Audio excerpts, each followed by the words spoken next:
I've got a question here, and it's based on, I've titled it, Deficits Don't Matter. So here we go. Egon, a few years ago, I read a report that within a family budget, a deficit in spending has a poor outcome at the end of the month, in which anybody must cover that deficit from savings or, worse case, from borrowing. The report went on to say that a government deficit does not apply to this principle. I totally disagree. And the proof is the United States has 37 trillion in government borrowings. The United States government have a feature called the printing press, and the Congress believes that's the answer. What do you believe, and what is the answer to this massive problem of government deficits all around the world? Well, for anyone born even in almost the last 50 years, it looks like it's worked. Since Nixon closed the gold window, 15th of August, 1971, debts have gone up exponentially, beginning more slowly, but still fast. And then, this is Hemingway's way, saying how you go bankrupt first, gradually, and then suddenly. And we are now into the suddenly period.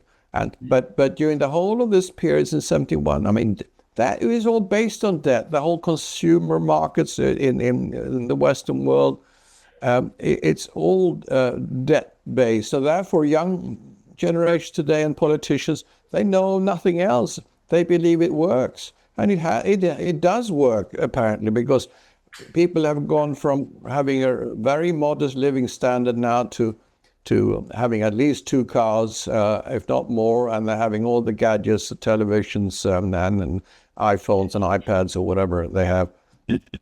So, and then you have unlimited choice in the shops of fashion or food or whatever you want to buy, and every other shop, wherever you go now, whether it's in city centers or it's at airports or whatever, every other shop is a food shop.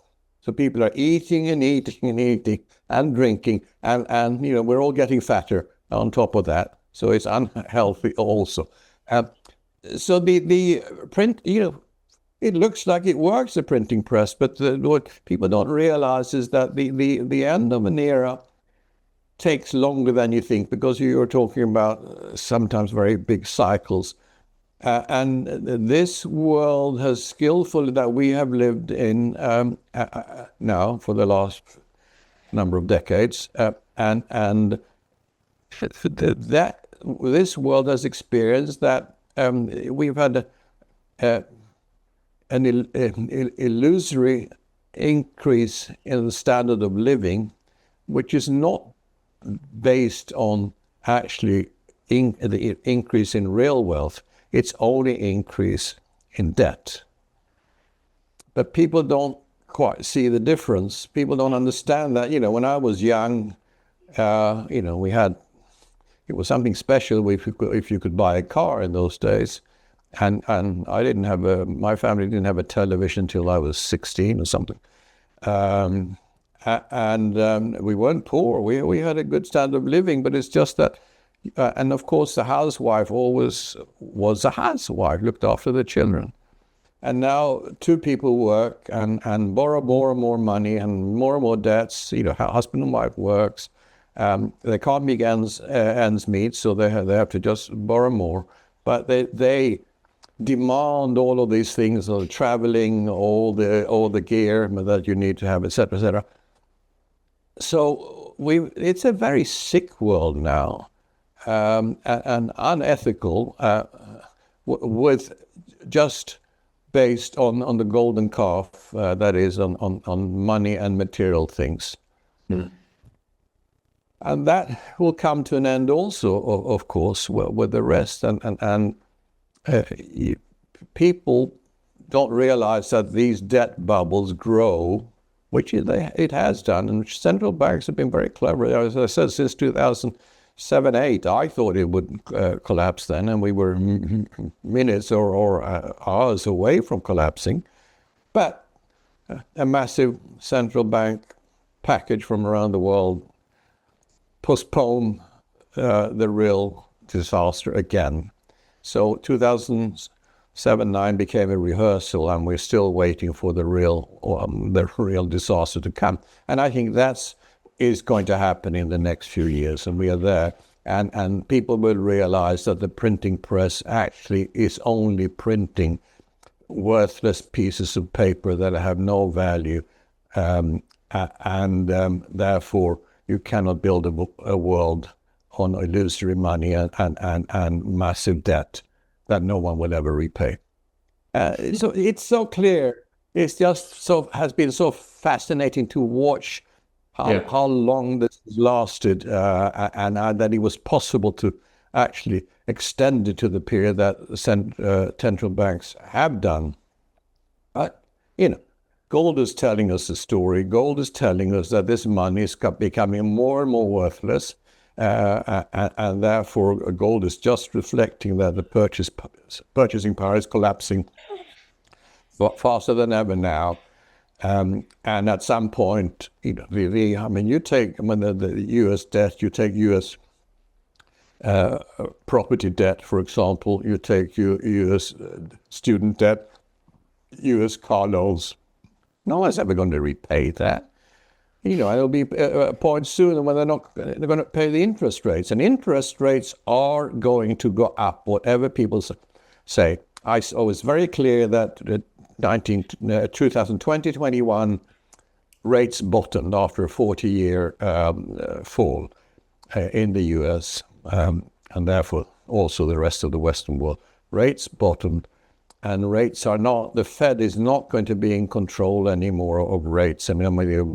Trump is ridiculous in trying to put pressure on Powell to reduce rates. Sure, he might put in a new head of the central bank of the Fed in America, Trump, and he will lower rates by a quarter of a point for a while. But let's face it, the U.S. needs to issue trillions and trillions of dollars every year. There is no buyer of these treasury bonds except for the Fed itself. So the government issues the bonds, and the Fed has to buy the bonds. What do you think will happen to interest rates then? They're not going to go down. You cannot create unlimited debt at low or zero rates. It doesn't work. So we are going to see much higher interest rates in the US and therefore in the rest of the world, combined with higher inflation. And of course, no borrower anywhere in the world can afford these higher interest rates.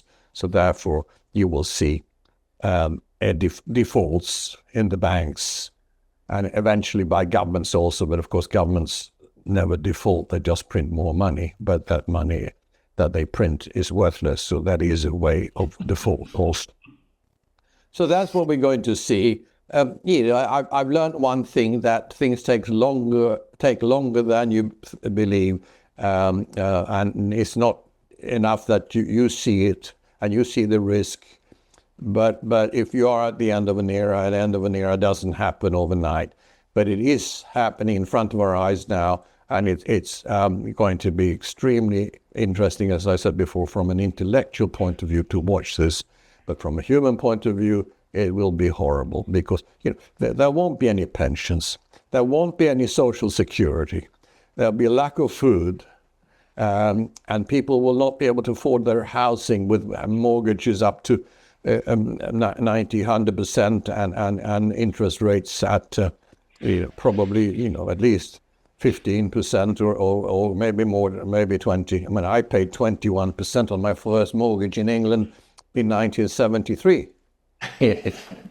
And we managed it. I didn't have a high income and a good income and not a high income. So, who can pay 21% today? Nobody. No one. That's what we're going to see. And all the crypto money in the world that the Trump family is trying to create for themselves, number one, and also therefore for the government, so it goes hand in hand and everybody can benefit and make money. let's face it, crypto is fiat money. It's electronic money, and it has zero intrinsic value. It's not going to save the world, just like paper money isn't. Even that's the intention of Trump and his family and his government. So sadly, yes, we are going to an end of another era, and it's not going to be easy for the world. No. Interesting you brought up crypto, because I was talking to a friend of mine who has bought all three, real estate and gold, silver, and cryptocurrencies. The least would be of the three would be gold and silver, but he's a really nice friend, and he for the first time tried to talk me into looking at buying some crypto. I won't tell you which one, but everybody probably knows. But I thought to myself, well, I don't believe the crypto story, 100%. I don't own any crypto. And the bottom line here is the way I fathom the whole thing out is that if you buy a Bitcoin, you're paying $114,000 for it, which is a lot of money. But it's not a lot of money when it comes to the printing press. My feeling would be $114,000, and you divide that by $100 notes. probably takes the printing press about 15 seconds to print off. But if you have a look at that amount of gold, right, it takes a lot of manual hours to dig it out of the ground. And that's why gold and silver is worth something, because there's a lot of labor that goes into it. But a printing press that can print off $114,000, it's immaterial, it's nothing. So, I don't have a lot of time for crypto. It certainly hasn't got any history, and it's got a long way to go. 15 years versus 5,000. Yeah, I said 15 years. 15 years. But I prefer the 5,000 years. Yeah, you're absolutely right. Now, we call gold nature's money. It's the only money that nature has created, and silver to some extent, and therefore it's the only money that has lasted. All man-made money has gone to zero without fail. So just think about that. So when people who think that crypto or Bitcoin is going to take over the monetary world, as you rightly said, let's wait 5,000 years to see where Bitcoin is then. Yeah, exactly. And that's why, of course, you and we have advised investors. We've done it for now 25 years to buy gold, keep it safely, either in if they have small amounts themselves, or otherwise with people like yourselves or ourselves in safe vaults around the world, and that is the best form of wealth preservation you can have. And actually, one of the few forms also, because, the property values will collapse, in my view, in real terms. Stock value is the same. Bonds value is the same. A lot of bonds will become worthless because there'll be massive defaults. So, and the banking system will not survive in its present form. It's very clear too. So where can you safely put your money? Well, you can put it in land. Well, if you already own land free and clear, that's fine. That's very good. It's always been good throughout history. But if you buy land today, the prices are very high, and it is not, at these prices in the Western world, it's not wealth preservation to buy land today. Same with property. Properties are extremely overvalued. So there are, and then you have the other, they said that wealthy people have 1/3 gold, 1/3 art, and 1/3 land. Yeah. And that's over time has been fantastic combination for preserving wealth. Today, they're actually all bubble assets, except for the gold. Because gold is just reflecting the destruction of money. And sometimes it moves a bit higher than that, but over time, that's what it does. But art, I think, which is the other one, which has been a good method to preserve wealth.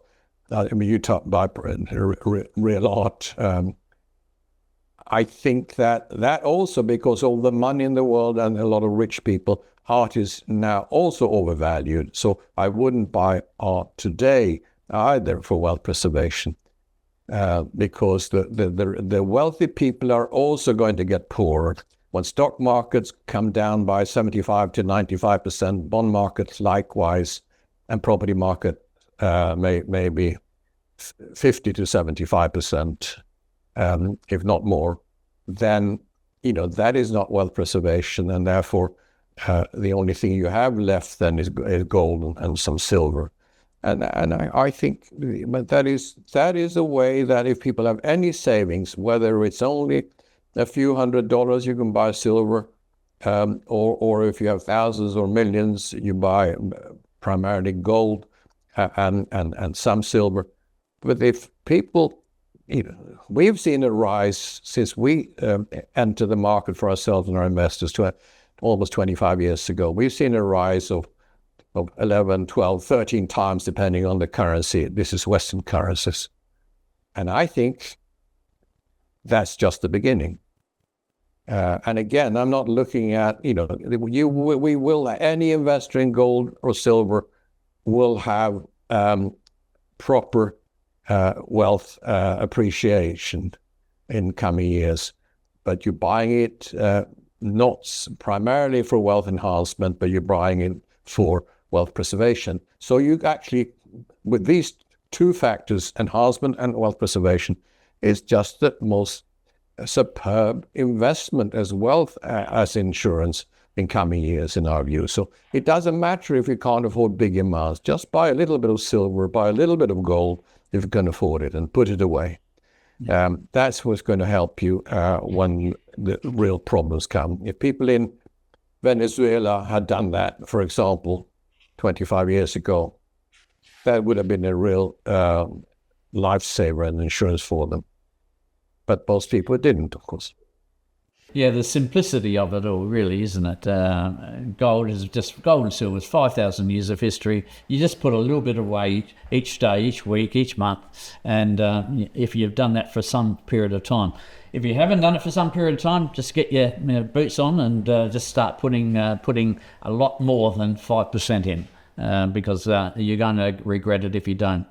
Yeah, I just say in 2002, when we saw the light, we saw it already in the 90s, but when we entered in 2002 properly, the gold market, we said buy up to 50% of your investment assets of gold at the time.